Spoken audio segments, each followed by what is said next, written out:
Welcome to red TV. నేను మీ తేజ. సాధారణంగా మనం అందరం కూడా ట్రయాంగిల్లో స్టోరీస్ వింటాం, ట్రయాంగిల్లో జరిగిన స్టోరీస్ అన్ని కూడా వింటాం. సో రీసెంట్గా మనందరికి బాగా తెలుసు, ఒక స్టోరీ నడుస్తుంది. బట్ దాన్ని ఏ యాంగిల్లో చూడాలో ఎవరికి అర్థం కావట్లేదు. వారానికి ఒకసారి ఒక్కొక్కరి పేరు వినిపిస్తుంది. ఈ స్టోరీలో ఒక కొత్త పేరు, ఒక కొత్త ప్రముఖులు ఇందులో ఈ స్టోరీలో యాడ్ అవుతున్నారు. సో ఈ స్టోరీ ఎవరిదో కాదు, లావణ్య, రాజ్ తరుణ్ వాళ్ళకి సంబంధించింది. సో దీనికి సంబంధించి మరిన్ని విషయాలు పూర్తిగా మనతో పాటు షేర్ చేసుకోవడానికి శేఖర్ భాషా గారు ఉన్నారు. ఒకసారి ఆయనతో మాట్లాడే ప్రయత్నం చేద్దాం. నమస్తే అన్న. Hi hi Teja. సో ఏంటి, ఎలా ఉంది? బెదిరింపులు అవన్నీ కూడా చంపేస్తారంట నిన్న విన్నావా లేదా? అదే వింటున్నా. కాపు కాసి ఎవరికి తెలియకుండా ఆల్రెడీ ఇంతకు ముందు అటాక్ ఒకసారి చేసినట్టున్నారు కదా. ఆల్రెడీ ఒక అటాక్ అయిందిగా మన స్టూడియోలో కూడా గొడవ అయింది. స్టూడియో కూడా ఓకే, బట్ కిందకు వస్తుంటే అర్ధరాత్రి కాపు కాసి కొట్టారు కదా. అదే ప్లాన్ యాక్చువల్లీ. మళ్ళీ అలాంటి ఏమన్నా జరిగా? లక్ష్మీ పడాల చింటూ మాట్లాడుకుంటున్న కాన్వర్జేషన్ లో ఒక మీడియా ఛానల్కి పిలిచి బయటకు వచ్చేటప్పుడు సీసీ కెమెరాలు లేని చోటు చూసి వాడిని మాటేసి చంపేద్దాం అని వాళ్ళిద్దరు లక్ష్మీ పడాల చెప్తుంది. అంత క్రిమినల్ బ్రెయిన్డ్ కదా. అంత బ్యాక్గ్రౌండ్ ఉందా లావణ్యకి? అంటే డ్రగ్ మాఫియా అది అందరూ బ్యాచే అది కదా. సో పెద్ద వింత ఉంది దాంట్లో. ఓకే. సో రీసెంట్ గా కొన్ని వీడియోస్ వచ్చాయి బయటకి, స్మోక్ చేస్తూ లైక్ వేరే చేస్తూ. ఎవరు? లావణ్య గారు. అదే కదా నేను ఇప్పుడు చేసాను. సో అవి ఎప్పుడూ అంతకుముందు సిగరెట్లు అవి చూసినట్టారు. ఈసారి డైరెక్ట్గా ఆ పైపు డ్రగ్స్ కొట్టడం అనే వీడియోలో మీరు చూసుంటారు. Of course. ఇప్పుడు ఎవడు పట్టుకునేది నేను అదే చెప్తా. దమ్ముంటే పట్టుకోరా షికావత్, కావాలంటే నేను నార్సింగి జంక్షన్లో కూర్చొని కొడతా. ఎవడు రా లావణ్యని పట్టుకునేది? లావణ్యని పట్టుకునేది? లావణ్య తలుచుకుంటే ఇలా కేసులు పెడుతుంది. లావణ్య మీద కేసు పెట్టడానికి దేవుడా అని చెప్పి పాపం ఆ ప్రీతి లోపల అంత దూరం వెళ్ళి అంత అర్జీలు ఇచ్చి అయ్యా ఇట్లా నన్ను చేసిందని చెప్తే ఒక ఆడపిల్ల జనరల్గా వెళ్ళి చెప్పదు. బట్ వెళ్ళి ఇలా రోడ్డును పడే ఇది కూడా కాదు కదా. చెప్పినా కూడా కేసు లేదు. ఆ పని అతను వచ్చాడు, వాళ్ళ ఇంట్లో పనిచేసే పనుడు వచ్చి లిటరల్లీ ఎక్కడెక్కడ డ్రగ్స్ పెడుతుంది ఫోటోలు గిటోలు అన్ని తీసుకొచ్చి చూపించాడు. ఇంజక్షన్ నాతోనే తెప్పించుకుందండి, ఇదిగోండి పేటీఎం బిల్లు అన్ని చూపించాడు. ఎవరో పట్టించుకోవట్లా. అదేంట దమ్ముంటే పట్టుకోరా షికావత్. ఎందుకంటే మనం చూసాం ఆల్రెడీ. సార్ గోడ దూకి రానా, మీరు ఎక్కడ ఫామ్ హౌస్లో ఉన్నా నేను రానా, కాప్స్ ఉంచుకున్నట్టే నేను కూడా ఉంచుకుంటా, పోలీసులు పరిచయాలు ఇవి ఎంతవరకు ఉన్నాయి మనకు అర్థమవుతుంది. సో దానివల్ల లావణ్య కాదు, పుష్పరాజ్ లాగా అదేంటారు ఎవరు ఆవిడ మీద కేసు పెట్టలేరు. ఆవిడ మీద పొరపాటున ఏదైనా కేసులు పెడితే కూడా వాటి మీద ఛార్జ్ షీట్ అవ్వదు. సో ఆవిడ మీద డ్రగ్స్ కేసు ఫైల్ అయింది కదా, రెండు ఉన్నాయి. ఒకటి మోకిలాలో వరలక్ష్మి డ్రగ్స్ కేసు, సరే అది మోకిలా పిఎస్. నెక్స్ట్ నార్సింగ్ పిఎస్లో డ్రగ్స్ కేసు. మోకిలాలో పెట్టింది ఏంటి, కన్స్యూమర్గా పెట్టారు. నార్సింగ్లో పెట్టింది ఏంటి, డైరెక్ట్ పెడలర్గా పెట్టారు. అంటే డ్రగ్స్ అమ్ముకుంటున్నావు. 22B సెక్షన్ అంటే 10 ఏళ్ళు జైలు శిక్ష దానికి. ఇప్పుడు దాని నుంచి తప్పించుకోవాలి. అందుకని మరి పోలీసులతో అంత ముద్దుగా మాట్లాడటము, వాళ్ళని ముగ్గులోకి దించడానికి ప్రయత్నిస్తున్నట్టుగా తెలుస్తుంది. సో ఎందుకు యాక్షన్ లేదంటే మనకు కనబడుతున్న కళ్ళ ముందు కనబడుతున్న సాక్ష్యాలు. అన్న అసలు మీరు ఎవరికి సపోర్ట్ చేస్తున్నారు? అంటే ముందు రాజ్ తరుణ్కి సపోర్ట్ చేశారు, అది తెలిసిందే. ఇప్పుడు కొత్తగా జరుగుతున్న ఈ పరిణామంలో మస్తాన్ సాయికి మీరు సపోర్ట్ చేస్తున్నారా? మస్తాన్ సాయికి లేకపోతే రాజ్ తరుణ్కి కాదు, నేను లావణ్యకి అగెన్స్ట్. రాజ్ తరుణ్కి ఒకవేళ ఇంకేమైనా ఎఫ్ఐఆర్ ఉండుంటాయేమో, నేను మాట్లాడలా. ఓకే, అలాగే ఈ లావణ్యకి ఎన్ని ఎఫ్ఐఆర్లు ఉన్నాయో ఆవిడ పర్సనల్. అలాగే మస్తాన్ సాయికి ఎన్ని అక్రమ సంబంధాలు ఉన్నాయో, ఏ ఎఫ్ఐఆర్లు ఉన్నాయో అది ఆయన పర్సనల్. అక్రమ సంబంధాలు నా ప్రాబ్లం కాదు, అక్రమ కేసులు పెట్టడమే నా ప్రాబ్లం అని ఫస్ట్ నుంచి చెప్తూనే ఉన్నా. సో రాజ్ తరుణ్కి మాల్వీతో ఉందా, లేకపోతే అంతకుముందు ఇంకెవరితో ఉందా వాళ్ళ ఇష్టం. అది నైతికత, వాళ్ళు జస్టిఫికేషన్ చేసుకుంటారు. అలాగే ఈవిడికి మంచం కోళ్ళ చింటూతో ఉందా, గుండె చప్పుడు మస్తాన్ సాయితో ఉందా, లేకపోతే గోడ దిగొచ్చే సిఐతో ఉందా, లేకపోతే కాప్స్ ఉంచుకుంటున్న కొంతమంది జర్నలిస్టులతో ఉందా, ఇవన్నీ మనకు సంబంధం లేదు. మన ప్రాబ్లం నువ్వు తప్పుడు కేసు పెట్టావు. సెక్షన్ 493 రాజ్ తరుణ్ మీద ఏంటి, నన్ను పెళ్లి చేసుకుంటా అని చెప్పి నన్ను వాడుకుని మోసం చేశాడు అనేది మొత్తం సారాంశం. సో అలా కేసు పెట్టాలనుకున్నప్పుడు, ఇప్పుడు నువ్వు దొంగే వాడు దొంగే అనుకున్నప్పుడు ఒక దొంగోడు ఇంకో దొంగతనం చేసిన ఎట్లా అంటావు? మీలాంటి వాళ్ళకి చట్టాలు వర్తించవు. ఎవరికి నిజంగా ఒక అమాయకురాలు మహిళ ఎవడన్నా అన్యాయం చేశాడంటే ఓకే, నువ్వు ఇన్ని అక్రమ సంబంధాలు పెట్టుకున్నావు, వాడు అక్రమ సంబంధాలు పెట్టుకున్నాడు, వీడు అక్రమ సంబంధాలు పెట్టుకున్నాడు, నన్ను అన్యాయం, ఇన్ని అక్రమ సంబంధాలు పెట్టుకున్న వాళ్ళు అన్యాయం అనే మాట మాట్లాడడానికి అసలు అర్హత ఉందా వాళ్ళకి? ఏ రకంగా ఆవిడని అన్యాయం చేసినట్టు? ఇన్ని అక్రమ సంబంధాలు పెట్టుకున్న ఆవిడనట రాజ్ తరుణ్ మోసం చేశాడట. మరి వీళ్ళందరూ మోసం చేయలేదా అక్రమ సంబంధాలు పెట్టుకున్న వాళ్ళందరూ? ఇవి ఎప్పుడు మాట్లాడాల్సి వస్తుంది నేను ఈ అక్రమ సంబంధాల గురించి? ఎప్పుడైతే నువ్వు అక్రమ కేసు పెట్టావో, ఈ అక్రమ కేసు పెట్టించబడింది ఎందుకు? నీకు అక్కడ పోలీసుల్లో నడుస్తుంది. ఇప్పటికే చెప్తా నేను, ఆ కేసు పెట్టినప్పుడు సరే రాజధానిని ఎవరు అరెస్ట్ చేసింది లేదు, ఏం లేదు, కానీ పోలీస్ స్టేషన్లో మీడియాలో పెద్ద హడావిడైపోయి అంతా చేసిన తర్వాత లాయర్లని కోర్టులని తిరిగి బెయిల్స్కి వాటికి ఎంత ఖర్చు పెట్టుకుని ఇమేజ్ డ్యామేజ్ అయ్యి ఇంత అయింది కదా మనిషికి. ఇవాళ వచ్చి రాజధాని నన్ను క్షమించు, నేను తప్పు చేశాను, వాళ్ళు పెట్టించారు వీళ్ళు పెట్టించారు, నన్ను ఎవరు ఒక రిపోర్టర్ తీసుకొచ్చి పెట్టి, ఆ రిపోర్టర్ అనమాట తింటావు నువ్వు? చైర్మన్ పిలిచారు, నువ్వు వచ్చానంటే వాచ్మెన్ పొమ్మంటే వెళ్ళిపోతావా? ఇప్పుడు అదే రిపోర్టర్ కొంచెం రివర్స్ అయినట్టున్నారుగా. ఎవరికైనా నిజం తెలిసిన తర్వాత అంతే. ఇప్పుడు రాజ్ తరుణ్ మీద కేసు పెట్టడం తప్పు అనే కదా నేను ఫస్ట్ నుంచి వాదిస్తూ వస్తున్నాను. అప్పుడు నా మీద చెప్పులు ఇసిరి హడావిడి చేసి ఇవన్నీ కూడా చేసి అంత అయింది కదా, నన్ను కొట్టించి. ఇప్పుడు వాళ్ళు రాజ్ తరుణ్ మంచివాడు, నన్ను క్షమించు. సరే నీకు కూడా చెప్తా, ఇట్లా పెట్టేవాళ్ళు ఉంటే దాని ఏమంటారు, పెట్టించేవాళ్ళు ఉంటే పెట్టేవాళ్ళు ఉంటారు. అవును, చట్టాలు ఉన్నాయి అని చెప్పి వాటిని చుట్టాలాగా వాడుకొని లేనిపోని సెక్షన్లు పెట్టి అమాయకుల్ని నువ్వు హెరాస్ చేస్తుంటే చూస్తే ఎలా ఊరుకుంటాం కదన్నా? అంటే ఈ మస్తాన్ సాయి మళ్ళీ లావణ్య వీళ్ళ జరుగుతాయి గొడవ మధ్యలో మీరు ఎలా వచ్చారు? అసలు మస్తాన్ సాయి మధ్యలో వచ్చాడు కదా. రాజ్ తరుణ్ మీద కేసు పెట్టింది అది తప్పుడు కేసు అని మనం ప్రూవ్ చేయడానికి మనం వెతికినప్పుడు దొరికింది మస్తాన్ సాయి, ఒక ఎవిడెన్స్ కింద దొరికాడు మస్తాన్ సాయి. అప్పుడు మస్తాన్ సాయి మీద కేసు ఎక్కడుంది?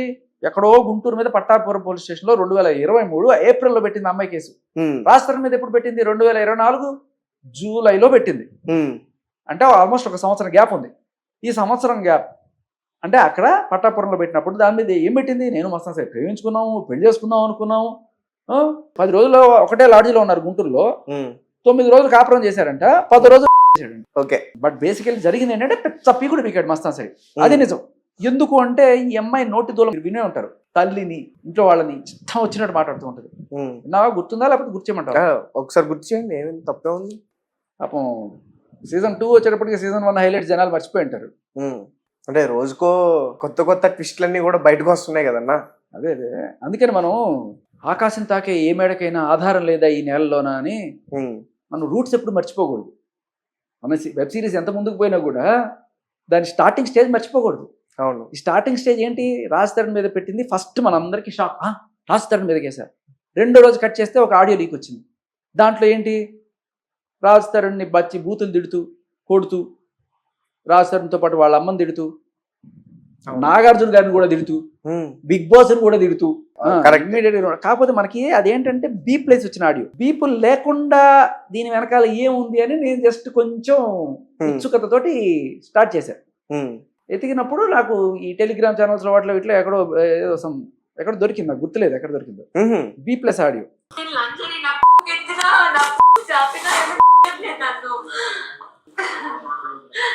ఎవడన్నా ఒక మగాడు ఉంటే పంపించమని ప్లీజ్, నాకు ఒక మగాడు కావాలండి. నాకు చింటూ ఉన్నాడా? నా చింటూ ఒక మగాడు కావాలి సాయి, ప్లీజ్ నన్ను తీసుకెళ్ళిపోయి ఇంటి నుంచి. నన్ను తీసుకెళ్ళలేవా? నన్ను పోషించలేవా సాయి? కొంపలో పెట్టి నన్ను రావా ప్లీజ్? ఒక్క రోజు రాత్రికి నా పక్కన ఉండవా ప్లీజ్? ఒక్క రాత్రికి నేను వస్తా. ఎక్కడ నువ్వు చెప్పు. అన్నపూర్ణ స్టూడెంట్స్ తీసుకెళ్లి నాగార్జున ఇలా కొట్టాలి. హలో, ఈ రోజు దాకా నోరు ఎత్తలేదు. నీ మీద, చింటు మీద, మిగతా అందరి మీద తినేస్తున్నానే. నాగార్జున అయితే మొక్కుడైతే అంటే నాగార్జున అంట వాడు బిగ్ బాస్ అంట, వాడు ఇచ్చేదేంటి? నేను ఒక ఉమెన్, నేను చేసుకుంటా, నేను చేస్తా. అంటే ఇప్పుడు హైదరాబాద్ లో లేవు కదా నేను అన్నపూర్ణ స్టూడెంట్స్ తీసుకెళ్ళడానికి. రమ్మరు నాగార్జున కాదు, మూడు కాదు, ఎప్పుడు మాట్లాడతా. అది ఇప్పుడే తీసుకెళ్ళు ప్లీజ్. అరే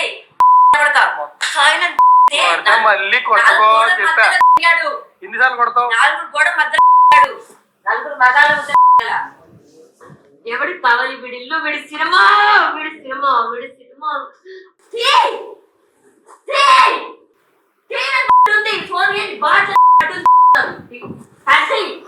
సంస్కారం అంటే డ్రగ్ తీసుకుని ఉన్నాను. సినిమా ఇండస్ట్రీలో ఉంటావని చూస్తా. చూడు చేయదురు ఏం చూస్తా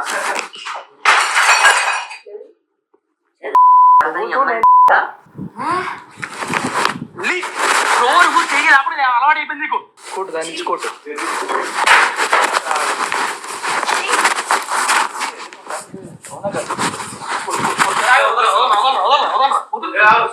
వదులురా కొట్టే వచ్చి నువ్వు పోతా టాపినందుకు నీ అమ్మ ఎంతమంది పుట్టినావు చేస్తా. She must be very loose that so many men her and you born out of her. పచ్చ కబర్లు వచ్చిన వాడు లోకంతా Exactly. I can't. Exactly. Lift లో కూడా Your mother. లిఫ్ట్ కాదది 100కి ఫోన్ చేస్తుంది. వీళ్ళనే కొట్టి వీళ్ళని బూతులు తిట్టి 100కి ఫోన్ చేసి సార్ నమస్తే తెలంగాణ డైల్ 100 బంద్ రాచకం అది. హలో నా పేరు లావణ్య అండి. సార్ నేను పవని బోల్వాడ్ నుంచి మాట్లాడుతున్నాను, కోకాపేట్ సార్. సార్ ఒకసారి మీరు రావాలి ఇక్కడికి ప్లీజ్. కోకాపేటలో సో ఎంత తెలివితేటలంటే నిన్నే కొడుతుంది, నిన్ను పచ్చి కాదు. ఇప్పుడు అమ్మాయి మాట్లాడుతుంది అంతా కూడా వింటుంటే అంటే పూర్తిగా అప్పుడు ఆమె డ్రగ్ తీసుకుని అట్లా మాట్లాడుతుంది. మామూలు మనుషులు సంబంధం లేని వ్యక్తులను కూడా తిడుతుంది అందులో. చాలా అన్నిటికన్నా అరాచకమైన చావు తెలివితేటలు ఏంటంటే వీళ్ళని కొట్టి గ్లాసులన్నీ పగలు కొట్టి కొడుతుంది. నన్ను ఎందుకు కొడుతున్నావు అరుస్తున్నాడు రాస్తాడు ఒక పక్క, వెంటనే 100 డైల్ చేస్తుంది. ఏమని ఇటువంటి సీన్లు సినిమాల్లో చూస్తాం మనం. అదే కదా, అంటే నువ్వే కొట్టి నువ్వే తిట్టి నువ్వే 100 డైల్ చేసి వాళ్ళు నీకు రోజు ఇదే రోజు రాత్రి అయితే ఇదే పెంట అంట. సో బేసికలీ ఇది రికార్డ్ ఎందుకు అవుతుంది అంటే ఒకసారి 2-3 సార్లు ఇట్లా పోలీసులు వచ్చి పెంట అయిపోయిన తర్వాత ప్రతిసారి ఇదే రిపీట్ కాకుండా సార్ జరిగింది ఇది అని చెప్పి వినిపించడానికి అప్పుడు రికార్డ్ చేసుకున్నారు. ఇలాంటివి చాలానే జరిగినాయి. పాయింట్ ఏంటంటే ఇది విన్నవాడు ఎవరికైనా సరే అక్కడ ఏమంటుంది, రాజ్ తరుణ్ని తిడుతోంది, కొడుతోంది, అన్ని పగలు కొడుతుంది. ఒక మస్తాన్ సాయిని మాత్రం నన్ను తీసుకెళ్ళిపో, నన్ను పోషించలేవా. అవును, బ్రతిమలాడుకుంటా. మస్తాన్ సాయికి 100 కోట్ల దాకా ఆస్తుందట అని ఇప్పుడు చెప్తుంది. ఒకటితో డీల్ మాట్లాడుతుంది, ఒక సెటిల్ చేసే వాళ్ళతో. నువ్వు ఎట్టోటో వాడు నాకు ఇచ్చి పెళ్లి నీకు 50 లక్షలు ఇస్తా ఇస్తాను. ఏ రకంగా అయినా ఏదైనా సరే నువ్వు నాకు మస్తాన్ సాయి నాకు ఇచ్చి పెళ్లి చేసావంటే నీకు అప్పటికే మస్తాన్ సాయి మీద కేసు పెట్టింది.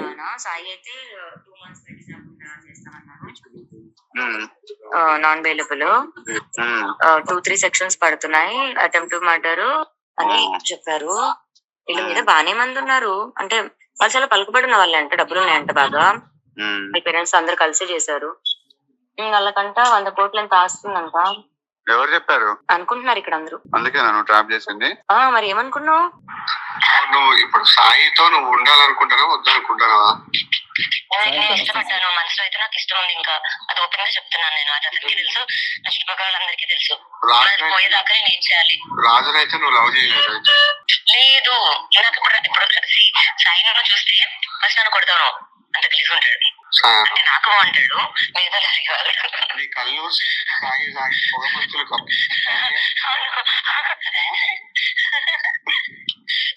లంగ్స్ చెక్ చేసుకో ముందు. హెచ్ఆర్ సిటీ స్కాన్ చేయించుకో, లంగ్స్ ఎంతవరకు డ్యామేజ్ అయినా చూపించుకో ఫస్ట్ అయితే నువ్వు. హలో, ఇంకా నువ్వు మరి పోయేటట్టున్నా అంటూ సాయం పెళ్లి చేసుకుంటా అంటావు. పెళ్లి చేసుకుంటే ఇంకెన్ని రోజులు బతకాలి? మరి తర్వాత బతకాలంటే నువ్వు లంగ్స్ బాగుండదు. అయ్యా, ఇది నువ్వు నిజంగా లావేనా లేకపోతే సినిమాల ప్రభావం ఏమన్నా ఉందా? లేదు, ఇష్టపడ్డా.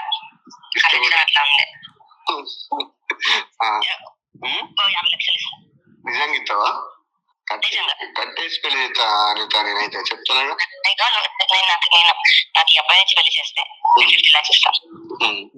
సరే చేద్దాం. అయితే ఇప్పుడు మస్తాన్ సాయిని బాగా ఇష్టపడి లవ్ చేసి అంటే డబ్బుల కోసం దేనికోసం అయినా సరే ఏదో రకంగా మస్తాన్ సాయిని దక్కించుకోవాలని చూసింది. అప్పటికే మస్తాన్ సాయికి పెళ్ళైంది. ఇప్పుడు మస్తాన్ సాయి అనేవాడు కస్టడీలో ఉన్నాడు కదా, అది ఈ కేసుకు సంబంధించా లేకపోతే న్యూడ్ కాల్స్ దానికి సంబంధించా? అటెంప్ట్ టు మర్డర్ అనేది మెయిన్ సెక్షన్ అక్కడ. అటెంప్ట్ టు మర్డర్ అనేది పెట్టి ఈమె పైన ఓకే, ఈ అటెంప్ట్ టు మర్డర్ ఆల్రెడీ పెట్టింది ఒకసారి. ఎన్నిసార్లు అటెంప్ట్ టు మర్డర్ పాపం ఎన్నిసార్లు అటెంప్ట్ చేస్తాడు కానీ పాపం చేయలేకపోతున్నాడు. ఇప్పుడు నిజంగా చంపాలనుకునేవాడు తల పగలు కొడతాడు, బెదిరించాలనుకునేవాడు చుట్టుపక్కల పగలు కొడతాడు. Simple logic. అవును. ఆ రోజు టీవీలు ఫ్రిడ్జ్లు పగిలిపోయాయంట. మరి నీకు అంత కోపం ఉండి చంపాలనుకుంటే తల మీద కొట్టచ్చు కదా, టీవీలు ఫ్రిడ్జ్లు ఎందుకు కొట్టావు? అది అటెంప్ట్ మర్డర్. సరే పోన్లేండి, ఆవిడకి నడుస్తోంది స్టేజ్ నార్సింగ్లో హవా. ఇక్కడ కమింగ్ బ్యాక్, అక్కడ ఏమైందంటే మస్తాన్ సాయి అంటే ఇష్టం, ఏదో రకంగా పెళ్లి చేసుకుందాం అనుకుంది. సో రాజ్ తరుణ్ మీద ఏమీ లేదు, ఎప్పుడో అయిపోయింది వాళ్ళకి. అయినా కూడా రాజ్ తరుణ్ ఇంట్లో ఎందుకు ఉంది అనేది బేసిక్ క్వశ్చన్. ఎందుకంటే రాజ్ తరుణ్ కెరీర్ స్టార్టింగ్లో కొన్నాళ్ళు ఈవిడే రాజ్ తరుణ్కి షెల్టర్ ఇచ్చింది, ఒక వారం రోజులు కూడా కాదు. అది పెట్టుకొని బ్లాక్మెయిల్ అంటే ఎమోషనల్ బ్లాక్మెయిల్. ఎలా అంటే నీకు ఏమీ లేరురా, ఏమీ లేని రోజు నేను ఇచ్చాను రా అని చెప్పి, సరే అమ్మ ఉండు తల్లి అని చెప్పి వదిలేశాడు. అలా ఉంటూ అక్కడ రోజు మస్తాన్ సాయి, చింటూ వాళ్ళందరినీ తెచ్చుకొని పార్టీలు గిట్టీలు చేసుకుంటూ ఇదంతా హడావిడి చేస్తూ అక్కడ రాస్తాను. ఎప్పుడో షూటింగ్ ముంచుకొని రాత్రి 10 గంటలకి 11 గంటలకి వస్తే సుందరం మాస్టర్ అని చెప్పి ఇట్లా కూర్చోబెట్టి ఆ సినిమాలో చూపించినట్టు ర్యాగింగ్ చేయడాలు, తిట్టడాలు, కొట్టడాలు ఇవన్నీ చేసి తల్లిని పచ్చిగా తిట్టి అని చెప్పి వెంటనే మస్తాన్ సాయికి ఫోన్ చేయడం, నువ్వు వచ్చి నన్ను తీసుకెళ్ళిపోవడం. అక్కడ తర్వాత వెంటనే పోలీసులకు ఫోన్ చేయడం, ఇంత రక్కస్. సరే మొత్తానికి మస్తాన్ సాయితో ఉన్న రిలేషన్ అయితే మీకు అర్థమవుతుంది కదా. ఒక అరాచకమైన రాక్షస ప్రేమ మస్తాన్ సాయి మీద. ఆడికి ఏ అమ్మాయి ఉండకూడదు జీవితంలో, నేనే ఉండాలి, అతనితో ఎవరు ఉండకూడదు. బేసికలీ తన మెంటాలిటీ అంటే మస్తాన్ సాయి కాదు, తన చుట్టుపక్కల ఉన్న మగాళ్ళు ఎవరికి కూడా ఎవరన్నా సరే ఒక అమ్మాయితో కలిసి ఉంటున్నారంటే అవ్వదు, వాళ్ళు విడిపోవాలి ఏదో రకంగా.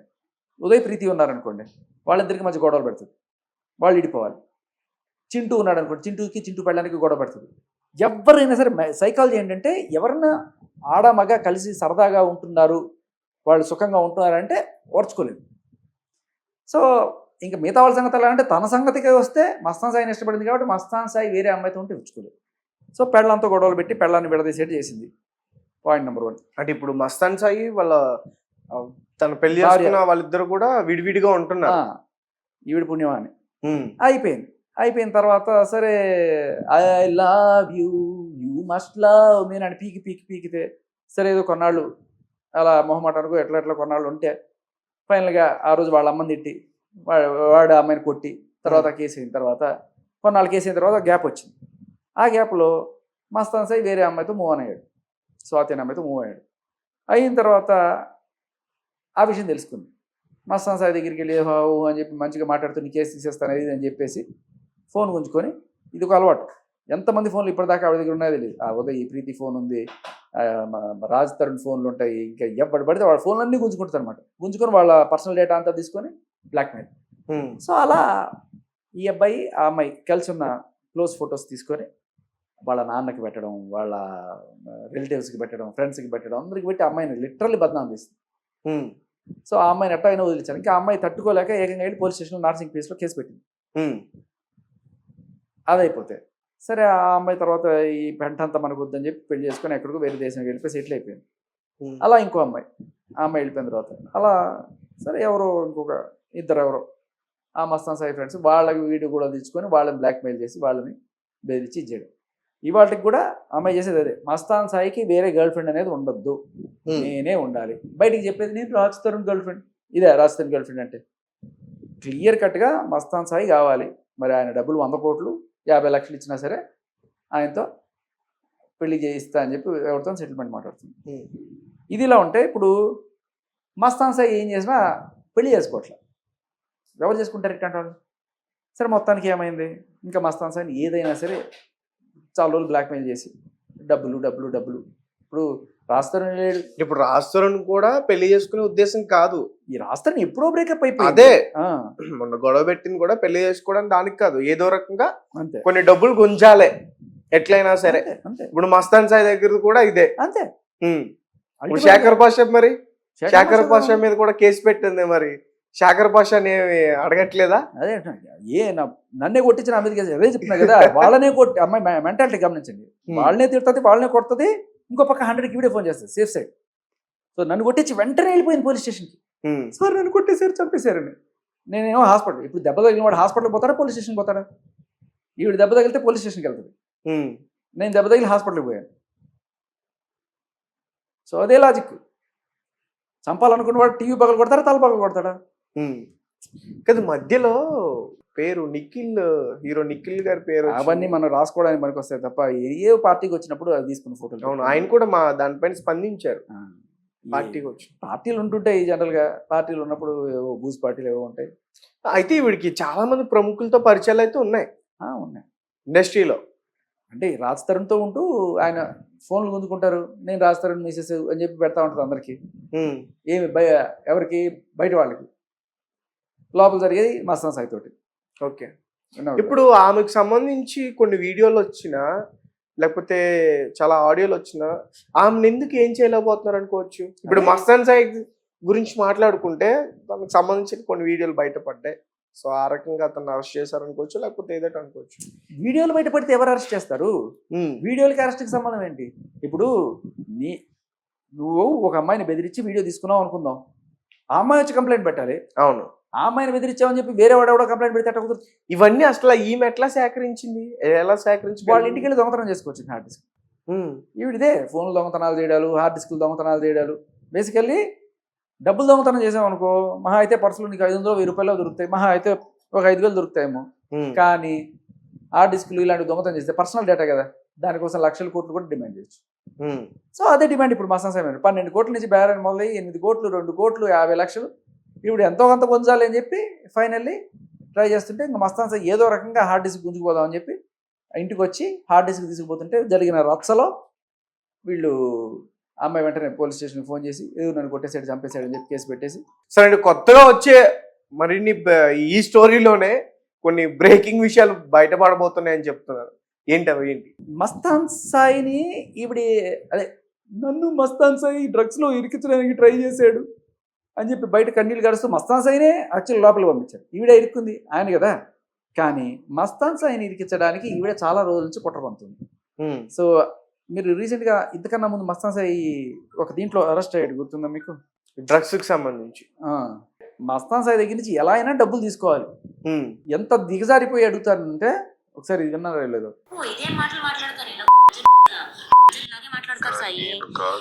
ఇలాగే మాట్లాడతారు.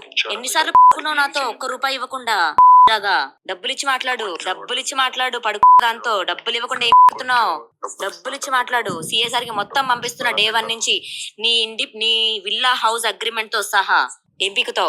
అలా ఎలాగైనా సరే డబ్బులు కావాలి. ఇదేం మాటలు మాట్లాడతారు ఇలా కదా, ఇలాగే మాట్లాడతారు సాయి. ఇలాగే మాట్లాడతారు. ఎన్నిసార్లు నాతో ₹1 ఇవ్వకుండా డబ్బులు ఇచ్చి మాట్లాడు పడుకున్న దాంతో డబ్బులు ఇవ్వకుండా ఏం బిక్కుతున్నావు? డబ్బులు డిమాండ్ చేస్తుంది అనేది క్లియర్ గా అర్థం అవుతుంది మస్తాన్ సాయి దగ్గర నుంచి. అండ్ ఇవ్వకపోయేసరికి ఎలా అయినా సరే తనని బద్నాం చేయాలి. ఎలా? వాళ్ళ దర్గాని కూడా బద్నాం చేయాలి. రీసెంట్ గా వాళ్ళ దర్గా కూడా ఏదో లేఖ రాసి దర్గా ధర్మకర్త నుంచి వాళ్ళని తొలగించాలి ఇలాంటివో రాస్తుంది కదా. సో బేసికలీ ఆ దర్గాని ఎట్టాగైనా సరే దర్గానే వాళ్ళ నాన్న ధర్మకర్త, దానికి అసలు ఆ దర్గాని మొత్తం ఇచ్చేపించాలని చెప్పి దాని మీద పెద్ద కుట్ర. అదేంటంటే నువ్వు పోలీస్ ఆఫీసర్ తోటి మాట్లాడుతుంది. దొరుకుతాయి కదా సార్. అట్లా కదమ్మా, ఇప్పుడు ఎక్కడైనా దేంట్లో దొరికితే నువ్వు వేసినా బాగుంటది. ఇప్పుడు దాని వల్ల ఏమన్నా ఉపయోగం? సార్ ఇప్పుడు దీంతో అంటే మీరు అమ్మాయితో అంటున్నారా, డ్రగ్స్ తో అంటున్నారా? ఓకే, డ్రగ్స్ తో అది అవుతుంది సార్. నాకు ఎలా అయిందో అది అలాగే అవుతుంది. అది నేను చేయించగలను, ఈజీ వేలోనే అయిపోద్ది. 100 మంది వెళ్తుంటారు కదా సార్ మొక్కుకోవడానికి.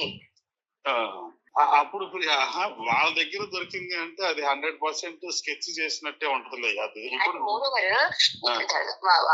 వాళ్ళ కొడుకు అనే అతను పైన నేను కేసు పెట్టాను అని నేను చెప్పాలి డ్రగ్స్ కి ముందు కూడా. అమ్మా, ఈ దర్గాలో ఏదైనా చిన్న ఇష్యూ జరిగితే అది 100% ఎవరో ఒకళ్ళు ప్లాన్ చేసినట్టుగా ఉంటది. 100% దాన్ని ఎవరు కూడా ఒప్పుకోరు. అది పోలీసులు కూడా ఖండిస్తారు. అర్థమైందా? నువ్వు ఇంకా దాన్ని ఒకదానికి పోయి ఇంకో దానికి లాగా చేస్తున్నావు.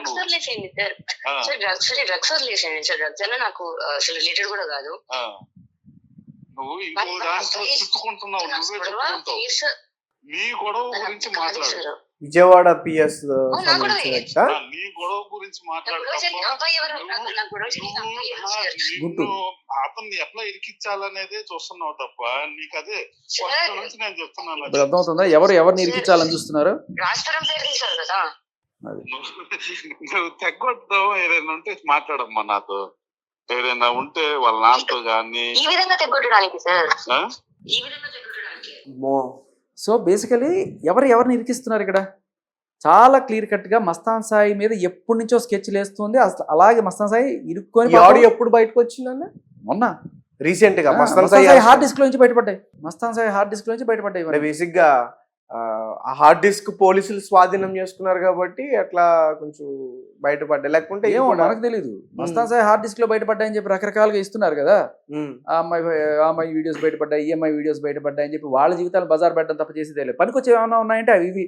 ఈ పనికొచ్చే పాపం వాళ్ళు ఎవరు చూపించరు. మీ పైన పెట్టిన కేసు ఏంటి? ఎవరు లావండి నా పైన పెట్టిందే? నేను కొట్టేశానట అవన్నీ, ఆవిడ చంపేశాను. ప్రాణ భయం ఉందట నా వల్ల. అది అండర్స్టూడ్. నన్నే కొట్టించి నేను హాస్పిటల్కి వెళ్ళాను, ఆవిడేమో నేను కొట్టేశానని చెప్పి. ఆ రోజు అర్ధరాత్రి 11:30కి నేను ఇంటర్వ్యూ చేసుకుని నేను వస్తుంటే ఆవిడ ఎందుకు రావాలి అక్కడికి? అసలు ఫస్ట్ పాయింట్, నేను మెట్లు దిగుతుంటే అక్కడ దయ్యంలా దాక్కుని ఉంది ఇట్లా, 2 చెప్పులు ఉడికి మీద. సో అంటే ఆ తర్వాత నేను తోసాను మీద పడుతుంటే, కొట్టించుకోవాలా వెంటనే వచ్చేసారనమాట. కాళ్ళు రెడీగా ఉంటారనమాట. ఆడపిల్ల మీదకి వస్తారని చెప్పి ముందు స్కెచ్ అనమాట అది. సో గొడవ జరిగింది, నాకు ఇక్కడ టేర్ అయింది. ఇంకా నేను వెళ్ళాను, హాస్పిటల్కి వెళ్ళాను, అంత అయింది. బేసికలీ నేను వాళ్ళ ఇంటికి వెళ్ళానా, ఆవిడకి ఏమైనా స్కెచ్ వేసాను, ఆవిడే ఎత్తుకుంటూ అర్ధరాత్రి 11:30కి మెట్ల దగ్గర కాపు కాసి ప్లాన్డ్గా ఒక మీడియా ఛానల్ దగ్గర జరిగింది అది. అంతే. మీరు ఆ ప్లాన్ చూడండి, నన్ను చంపేయాలన్న ప్లాన్ వినండి. దాంట్లో చాలా క్లియర్ కట్గా ఒక మీడియా సంస్థకి పిలిచి కిందకు వస్తున్నప్పుడు సీసీ కెమెరాలు లేని చోట చూసి నేను వేసేద్దాం. ఆ రోజు మీ అదృష్టం బాగుండి బయటపడ్డారేమో, లేకపోతే బిగ్ బాస్ లో కూడా కనిపించేవారు కాదు. అసలు ఏం చెప్పాలో అర్థం కావట్లేదు. ఇంకొక విషయం కూడా చెప్తా. అంటే ఒక అమ్మాయి వచ్చి నాకు లబోదిబోం అంది అని చెప్పి వెంటనే కేసులు పెట్టేస్తున్నారా, లేదు ఆ అమ్మాయి పోలీసుల పరిచయాల వల్ల కేసు పెడుతున్నారా? ఏదైనా సరే ఒక అమ్మాయి కూడా మీద మీరు కేసులు పెట్టడం అనేది చేస్తే చాలా చాలా నెగిటివ్ ఇది వెళ్తుంది సమాజంలోకి.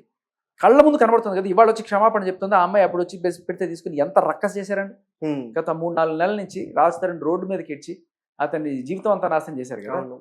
సో ఇప్పుడు వచ్చి క్షమాపణలు చెప్తే ఆవిడతో పాటు పోలీస్ కేసులు పెట్టారు కదా, ఆల్రెడీ నమ్మేసి పోలీసులు పెట్టారు కదా. అయ్యో ఆడపి కూతురికి అన్యాయం అయిపోతుంది, మీడియా వాళ్ళు కూడా వచ్చారు కదా. అలా నమ్మే ముందు కొంచెం క్రాస్ చెక్ చేసుకోవచ్చు కదా. ఇప్పుడు నేను అనేది ఏంటంటే, సరే ఈ పోలీసులకి తెలియదు అనుకుందాం, పాపం నిజమనే నమ్మారు అనుకుందాం. ఆ పెట్టిన ఆవిడ ఏమన్నా మామూలు ఆవిడ డ్రగ్ పెడ్లింగ్ కేసులో ఇరుక్కుంది. డ్రగ్ పెడ్లింగ్ కేసులో ఇరుక్కుంటే ఆవిడ న్యాయం ఉండదు ఆవిడకి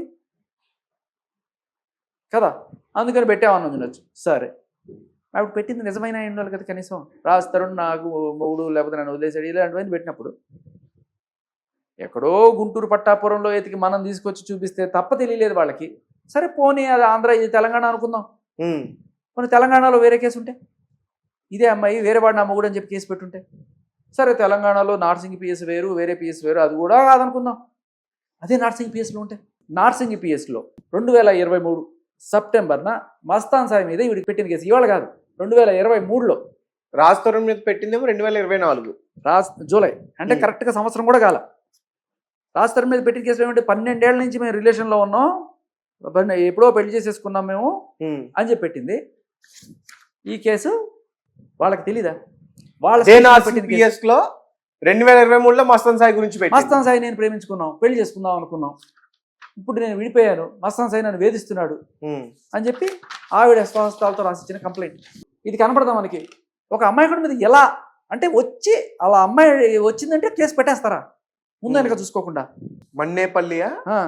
నేను అనగా మన్నపల్లి లావణ్య. రాజ్ తరుణ్ మీద కేసు పెట్టాలనుకుంటే ఆవిడ అడ్రస్ కోకాపేట అయిపోద్ది. మస్తాన్ సాయి మీద అడ్రస్ కేసు పెట్టాలనుకుంటే ఆవిడ అడ్రస్ ఇస్నాపూర్ అయిపోద్ది, పటాన్చెరు విష్ణు. అప్పుడు డాటర్ ఆఫ్ రామారావు, ఇప్పుడు వైఫ్ ఆఫ్ రాజ్ తరుణ్. ఇప్పుడు కొత్త కంప్లైంట్ చూడండి, ఇవాళ వచ్చిన కంప్లైంట్. ఇక్కడ డాటర్ ఆఫ్ రామారావు అడ్రస్ కూడా మారిపోద్ది. ఎందుకంటే ఆ అడ్రస్ పెట్టింది అనుకో, కోకాపేట అడ్రస్ పెట్టింది అనుకో, మరి ఈ అబ్బాయి ఇంట్లో నువ్వేం చేస్తున్నావు అమ్మా, అతను నీ మొగుడైతే ఇతని మీద ఎట్లా కేసు పెడతావమ్మా, ఇతను ప్రేమించాను పెళ్లి చేసుకుని అడుగుతారు కదా. ఇక్కడ పోలీసులు తప్పుదం కూడా ఉందని అనుకోవచ్చు. పోలీసులు తప్పుదో పట్టించడం ఫస్ట్ పాయింట్ ఈ కంప్లైంట్ లో. బట్ పోలీసులు ఈ కంప్లైంట్ కనుక చూసుంటే అప్పుడు తీసి అడగాలి కదా, మరి ఇగో ఇక్కడ రాసావు కదా, ఏమని రాసింది, సో మస్తాన్ సాయి అనే వ్యక్తి నాకు పరిచయం అయ్యాడు, మేమిద్దరం పెళ్లి చేసుకోవాలని అనుకున్నాము, గుర్తుపెట్టుకో, పెళ్లి చేసుకోవాలనుకున్నాము, ఆ తర్వాత మస్తాన్ బాజీకి వేరే అమ్మాయిలతో రిలేషన్ ఉందని తెలియగా నేను దూరం పెట్టాను, అప్పటి నుంచి నేను ఎక్కడికి వెళ్తే అక్కడ వస్తూ నన్ను వెంబడిస్తున్నాడు, ఇదంతా ఓకే, పెళ్లి చేసుకుందాం అనుకున్నాను అని ఒక అమ్మాయి ఎప్పుడు చెప్పగలదు? ఆమెకు పెళ్లి కాకపోతేనే కదా. అవును. లేకపోతే కొత్తగా గవర్నమెంట్ ఏమైనా రూల్ ఇచ్చిందా ఎన్నిసార్లు అయినా పెళ్లి చేసుకోవచ్చు ఆడవాళ్ళని? లేదు, కాదు కదా. సో దీని అర్థం ఏంటి, ఆవిడకి అప్పటికి పెళ్లి కాలేదు, మరి నాకు పెళ్ళి అయింది, రాజుతారు నన్ను వదిలేసిపోయాడని చెప్పి ఎలా కేసు పెడతాం? నీకు పెళ్లి కాలేదు, వాడిని పెళ్లి చేసుకుందాం అనుకున్నావు, క్లియర్ కట్గా ఉంది. అదే నార్సింగ్ పిఎస్లో, మళ్ళీ అదే నార్సింగ్ పిఎస్లో ఫస్ట్ వీణా మొగుడు వీడిని పెళ్లి చేసుకుందాం అనుకున్నాను, రెండో వీడు, తర్వాత ఎంతమంది మీదైనా పెట్టచ్చా? ఇంత దారుణంగా ఉన్నాయి కదా చట్టాలు. ఇదే నా పోరాటం. సో దీని గురించే 493 ఆ 493 ఏం చెప్తుందంటే, అబ్బాయి ప్రేమించుకొని ఒకవేళ కనుక కాపురం చేసి విడిపోదాం అనుకుంటేట, అమ్మాయి కావాలంటే విడిపోవచ్చట, విడిపోయి ఇంకోటి మళ్ళీ చూసుకోవచ్చట, మళ్ళీ వాడితో కూడా విడిపోవచ్చట, ఎన్నిసార్లు అయినా విడిపోవచ్చట, అమ్మాయి మీద కేసు లేదట, అబ్బాయి మాత్రం విడిపోకూడదట, విడిపోతేట 10 ఏళ్ళు జైలు శిక్షట. ఇది ఎక్కడ న్యాయం అన్న? అమ్మాయి విడిపోతేట వీడి కేసు పెట్టడానికి లేదు, అమ్మాయి విడిపోతే కేసు పెట్టడానికి, అంటే దాని అర్థం ఏంటి, అమ్మాయి ఎన్నిసార్లైనా బ్రేకప్లు చేసుకోవచ్చు, ఎన్నిసార్లైనా ఎంతమందినైనా లవ్లు చేసుకుంటూ పోతుండొచ్చు, అబ్బాయి మాత్రం ఒక బ్రేకప్ చేసుకున్నా కూడా 10 ఏళ్ళు జైలు శిక్ష, ఆ అమ్మాయి దయాని దాక్షిణ్యం అంతే. వీడికి మనసు ఉండదు, వీడు ఆత్మహత్యలు చేసుకోలేరు కదా, ఇంత దారుణం కదా. సో ఒక అమాయకులు బలైపోకూడదని చెప్పేసి ఇందులో మీరు ఇన్వాల్వ్ అయ్యారు. అమ్మాయి ఇప్పుడు అక్రమ సంబంధాలు అనేది వాళ్ళ ఇష్టం, ఒక్కొక్కడు 4 గర్ల్ ఫ్రెండ్స్ 5 గర్ల్ ఫ్రెండ్స్ పెట్టుకొని దిగుతున్నారు. అమ్మాయిలు కూడా ఈ మధ్యకాలంలో ఒక్కొక్కళ్ళు 4-5 మెయింటైన్ చేసే వాడు కూడా లేకపోలేరు, 3 మంది ఉన్నారు. వాళ్ళ పర్సనల్ చాయిస్ అది. కానీ కేసులు పెడుతున్నారు, తప్పుడు కేసులు. ఇప్పుడు నువ్వు అలాంటి వాళ్ళు అయినప్పుడు అవతల వాళ్ళ మీద నువ్వు ఎలా కేసులు పెడతావు అనేది నా పాయింట్. వాడు బతుకువాడిని బతకని, నీ బతుకు నువ్వు బతుకుతున్నావు, డబ్బుల కోసం ఎక్స్ట్రాషన్ కోసం వాడుతున్నారు ఈ సెక్షన్. ఓకే, అది తప్పు. సో అంటే ఇప్పుడు మీరు చేస్తున్న దానికి ఒకవేళ ఇవన్నీ కూడా రుజువైతే లావణ్యకి శిక్ష పడే అవకాశం ఉందా? ఇప్పుడు ఏంటంటే ఈ కేసు తప్పుంది అని ప్రూవ్ అయితే 493 పోయి 211 సెక్షన్ కింద రాజ్ తరుణ్ కేసు ఫైల్ చేయొచ్చు. 211 అంటే ఏంటంటే, ఇప్పుడు నీ మీద ఎవరన్నా సరే ఒక తప్పుడు కేసు పెట్టారనుకో, వాళ్ళ తప్పుడు కేసు నువ్వు ప్రూవ్ చేసి వాళ్ళ మీద నువ్వు తిరిగి కేసు పెడితే వాళ్ళకి నీకెంత శిక్ష అయితే పడుండేదో, ఒకవేళ అది నిజమైతే అంత శిక్ష వాళ్ళకి పడుతుంది. అంటే దానికి 10 ఏళ్ళు శిక్ష అనుకో. ఇప్పుడు ఒక అమ్మాయి వీడిని రేప్ చేశాడని తప్పుడు కేసు పెట్టింది, అది అబద్ధం అని తేలింది అనుకో, ఆ అమ్మాయికి పడుతుంది 10 ఏళ్ళు జైలు శిక్ష. అది సెక్షన్ 211. కాకపోతే వెళ్ళి మనం కేసు పెట్టాలి, సార్ నా కేసు తప్పు, ఇదిగోండి 211 సెక్షన్ కింద పెట్టండి. మరి రాస్తారు నా కేసులో వెళ్తున్నారా పెట్టడానికి ముందు? ఫస్ట్ ఇది క్వాష్ అయిపోతే తర్వాత అపన్ చేయొచ్చు. ఓకే సార్, సో చాలా డీటెయిల్డ్గా లావణ్య యొక్క ఆమెకు సంబంధించిన కూడా చాలా క్లారిటీ ఇచ్చారు. ఇన్ని రోజుల నుంచి అసలు ఎవరిది తప్పు ఎవరిది ఒప్పు ఏంటి అర్థం కావట్లేదు, మధ్యలో ఏంటి ఈ పర్సన్స్ ఎందుకు ఎంటర్ అవుతున్నారు, ప్రముఖుల పేర్లు బయటకు వస్తున్నాయి వినిపిస్తున్నాయి. సో చాలా ఇదైపోయింది ఈ స్టోరీ. చెప్తున్నా కదా, ట్రయాంగిల్ స్టోరీ అనుకున్నాం ఫస్ట్, ఇది కాస్త ట్రయాంగిల్ కాదు, ఇందులో చాలా యాంగిల్స్ ఉన్నాయి, చాలా యాంగిల్స్లో మనం చూడాలి. ఇప్పుడు ఆ మాట్లాడుతున్న మాటలు కానీ ఆ బూతులు కానీ ఇవన్నీ కూడా అదే అంటున్నాను. ఇప్పుడు ఆ రోజు నా దగ్గరికి వచ్చినప్పుడు కూడా, ఎక్కడ నేను ఇంటర్వ్యూ చేస్తున్నప్పుడు బయట పచ్చి బూతులు, అంటే మామూలు మనుషులు నువ్వు నేను ఎంత తాగినా అలాంటివి మాట్లాడలేరు. డ్రగ్స్ ఎఫెక్టే అది క్లియర్ కట్గా. నేను అడిగేది ఏంటంటే, ఈ ప్రీతి ఏంటి, ప్రీతి కూడా రీసెంట్గా ఒక ఛానల్కి ఇంటర్వ్యూ ఇచ్చింది, ఆమెను కూడా ఇబ్బంది పెట్టిందండి. అవును, ఇప్పుడు విచిత్రం ఏంటంటే, ఇప్పుడు బయటకు వచ్చి మస్తాన్ సాయి నాకు డ్రగ్స్ అలవాటు చేసి నన్ను దీంట్లోకి దింపాడు అని చెప్తుంది కదా. మస్తాన్ సాయి కన్నా ముందు 2 ఏళ్ల ముందు వీళ్ళు పరిచయం, ప్రీతి ఉదయ్. 2 ఏళ్ళు ఉదయ్ వాళ్ళ ఇంట్లోనే ఉన్నాడు, ప్రీతి బాయ్ ఫ్రెండ్. వాళ్ళిద్దరు పెళ్లి చేసుకుందాం అనుకున్నారు. నేను చెప్పా కదా, ఇద్దరు కలిసి ఉంటే తట్టుకోలేదు. ఉదయ్ ఫోన్ గుంజుకొని వాడి ఫోన్లో ప్రీతికి సంబంధించిన క్లోజ్ వీడియోస్ ఏమైనా ఉంటాయి, అవన్నీ వాళ్ళ అమ్మకి వాళ్ళ నాన్నకి పంపించి, సేమ్ మస్తాన్ సాయికి ఎలా చేసిందో అలాగే వాడికి చేసింది. వాళ్ళిద్దరిని విడదీసి పెంట చేస్తే వాళ్ళ తర్వాత అక్కడి నుంచి అమ్మాయి వెళ్ళిపోయింది. సో ఆ అమ్మాయి ఫస్ట్ ఉదయే వాళ్ళ ఇంటికి తీసుకొచ్చాడు. ప్రీతి ఏదో ట్రావెల్ బ్లాగ్ చేసుకుంటాం, అక్క అంటాడు లావణ్య తీసుకొస్తే అది తెచ్చిన రోజే ప్రీతికి డ్రగ్స్ అలవాటు చేసేసింది బలవంతంగా. సో తర్వాత ఇంకా బలవంతంగా చేయి అని చెప్పి మెల్లగా అలవాటు చేసి ఆ వీడియోలు తీసి ఆ అమ్మాయిని బెదిరించి బ్లాక్మెయిల్ చేసి అంతా చేస్తుంది. తర్వాత ఎప్పుడో ఒక 1 ఇయర్కో 2 ఏళ్ళకో మస్తాన్ సాయి అప్పుడు వచ్చాడు పిక్చర్లోకి. ఓకే. సో మస్తాన్ సాయి రాకముందే ప్రీతికి డ్రగ్స్ అలవాటు చేసింది ఈవిడని ప్రీతి క్లియర్ కట్ కంప్లైంట్ ఇచ్చింది పోలీస్ స్టేషన్. అవును చెప్తుంది ఆమె. ఇప్పుడు బయటకు వచ్చి ఈమె ఉంటుంది నాకు మస్తాన్ సాయి అలవాటు చేశాడు. మరి మస్తాన్ సాయి అలవాటు చేశాడంటే మరి ప్రీతికి నువ్వు అలవాటు చేయకపోతే ఎవరికి ఫస్ట్ అలవాటు ఉంది? మస్తాన్ సాయికి ఈవిడే అలవాటు చేసింది, చింటూకి ఈవిడే అలవాటు చేసింది, ఆఖరికి వరలక్ష్మి ప్రభాకర్కి కూడా ఈవిడే అలవాటు చేసింది వాళ్ళు చెప్తున్నారు. సో ఈవిడే అందరికీ ఆది గురువు.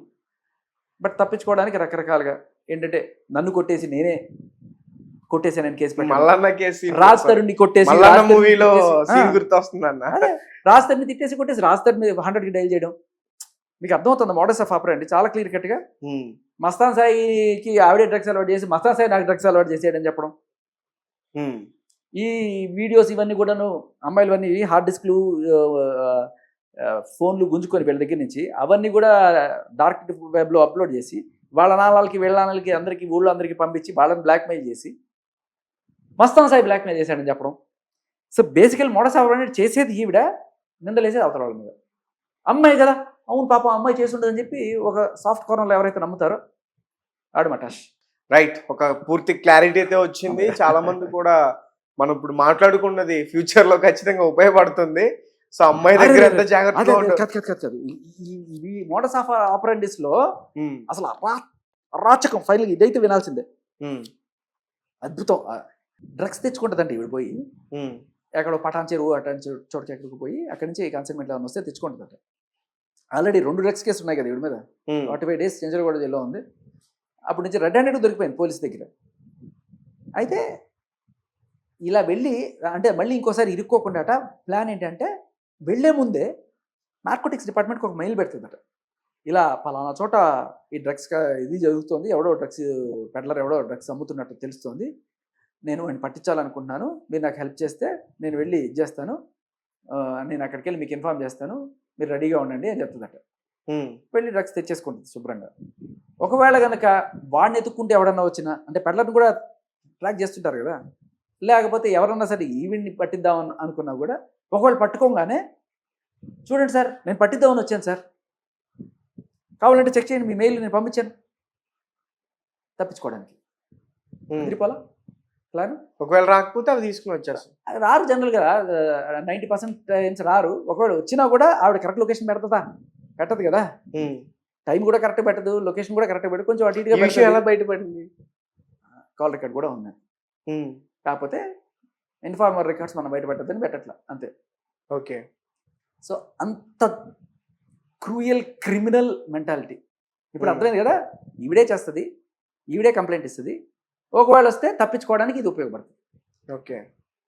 ఈవిడే బ్లాక్మెయిల్ చేస్తుంది, ఈవిడే అమ్మాయిల ఫోటోలన్నీ మీడియాకి ఇస్తుంది, వాడు చూడండి వాడు కామాదుడని వాడిని చిత్రీకరిస్తుంది. కానీ ఒక విషయంలో మాత్రం ఈమె గ్రేట్ అనిపిస్తుంది అన్న. ఒక ఆడపిల్ల అయ్యుండి ఇంత ఇది చేస్తుంది చూసారా. అంటే అదే ఒక వర్గానికి మీరు ఇన్స్పిరేషన్ అంటే నాకు. సో ఎనీవే మనం మాట్లాడుకున్నది ఖచ్చితంగా వేరే వాళ్ళకి ఉపయోగపడేదే. ఖచ్చితంగా వాళ్ళు కూడా వాళ్ళ ఫ్రెండ్స్ తో చాలా జాగ్రత్తగా ఉంటారు. ఇలాంటి వాళ్ళతో జాగ్రత్తగా ఉండాలి, ఇలా చేయకూడదని నేర్చుకోవాలి అంతే.